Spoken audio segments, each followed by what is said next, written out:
Hello everyone, welcome back to a new video. So today I want to test those chrome colors which I got from Let's Resin, and I'm just looking for a matching color for the leather, and I have here the artificial leather and I got it from just a little piece from Rebecca from Art of Chester Cat. And I picked now the rose gold chrome pigment from Let's Resin because I thought that might match with this leather the best. So this is what I'm doing, and I'm cutting out little ornaments from the leather.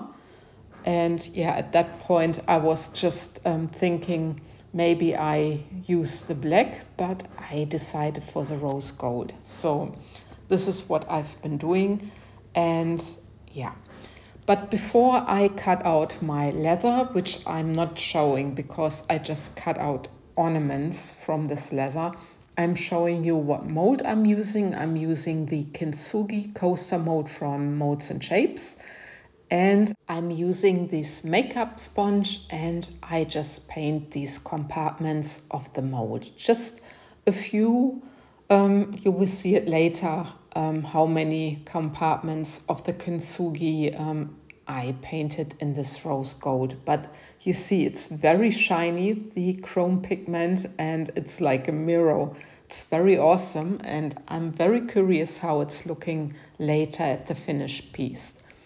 So here are my ornaments, and these I cut out with a little nail scissor, and I already put some UV resin on them from both sides. I didn't film this because this was so simple to do, just putting a little bit UV resin, using the lamp, and then let it cure.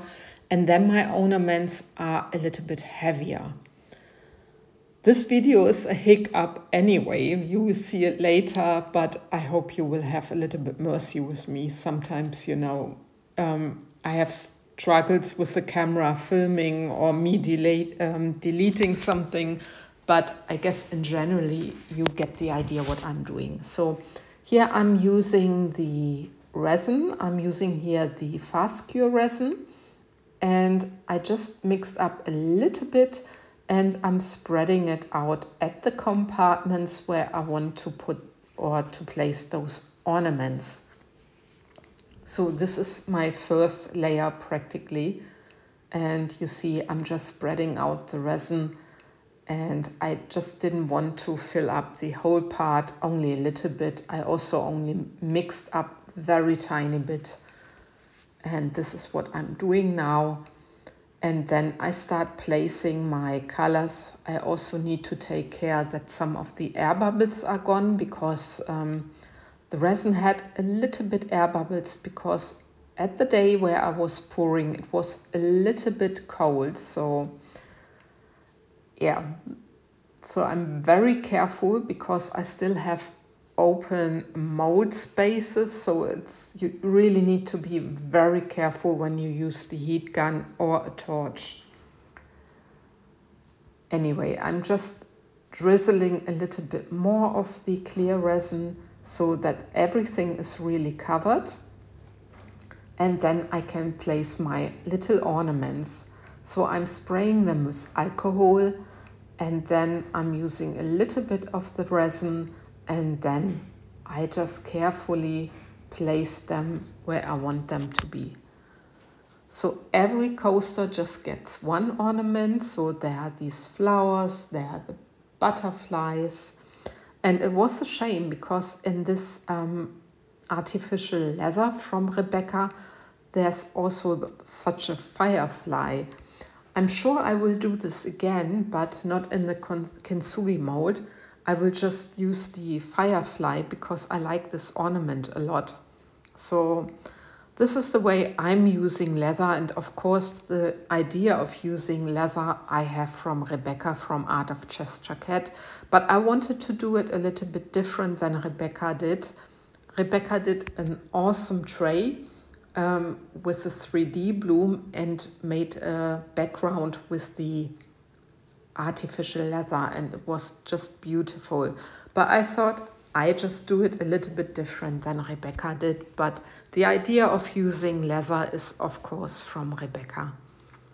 So you see, I'm busy placing my ornaments, I'm done, and you see, this is what happened. I made a crackle effect on the backside. So what I did, I mixed Manila Green resin ink from Etta Art, and I used some champagne pearlescent mica and just placed it in there. So that's what I'm done.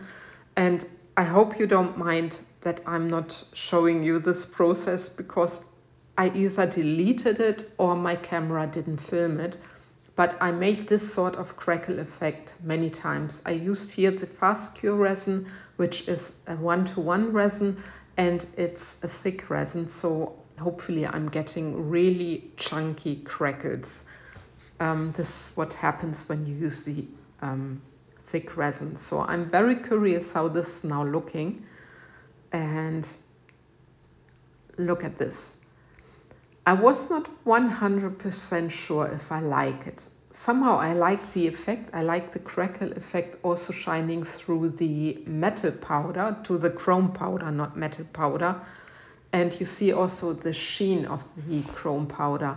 But because my mold is already several years old, it's, yeah, I think it's my first Kintsugi mold, which I had. And of course, you know, it's not as shiny anymore. And I think it's 3 or 4 years old.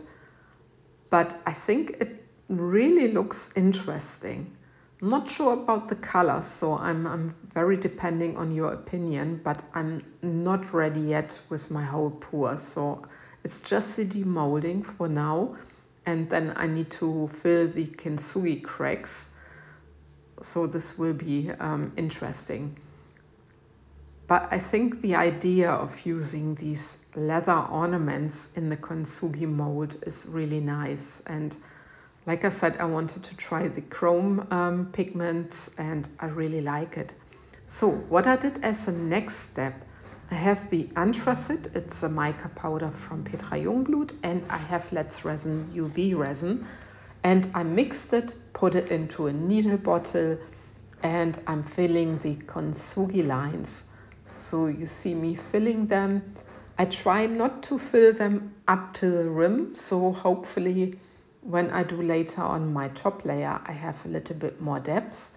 But you see what I'm doing. And I thought using UV resin might be a good idea. What I did also, I used a dark marker and made the edge dark. So I have almost the matching color to my Kintsugi lines. And you see, I really need to be careful, and I'm now holding my camera in one hand and showing you what I'm doing with my other hand. So if it's not 100%, please have mercy with me. But yeah, I like the Kintsugi mold very, very much. And you get an idea what I'm doing. I will fill the lines more and also the other lines of the other coasters. And then you see I'm using just the UV lamp, putting it on. I left it actually for the whole 2 minutes. Of course, I'm not letting you see 2 minutes of, of doing this. But this is what I'm doing. I have this UV lamp, and then I made a top layer. Of course, I didn't show you the top layer because I think you know how to do a top layer. But I wanted you to see what happens when you use PVA glue. So it is really best. I really love it. It now looks a little bit difficult, but it's not. You see how easy this goes off the coaster at the back side, and you can really easily loosen also those drops, which you automatically get when you do a top layer on the back side. And I think it's much easier than using latex. So this is what I wanted to show you. And yeah, I really like it. And you see it's almost gone in one bit. So I didn't have to fiddle too much, and it's really nice. It's only just little bits which are still left, and you can easily remove them. Anyway, so you see now with the top layer, they really get a lot of depth. And now doing the top layer, I'm very happy with the pour. I'm wondering what you are thinking. This is really something also a little bit out of my box. What I like that the crackle effect shows through the chrome effect. And unfortunately, I cannot quite catch the chrome effect. But when I'm looking, I have the coasters lying in front of me. You really see the shine of the chrome effect, and I'm very happy with this. The top layer I also did with the fast cure resin, which is very perfect for the top coat. But anyway, I hope you liked this video, and yeah, I thank you for watching. Take care, guys. Bye bye.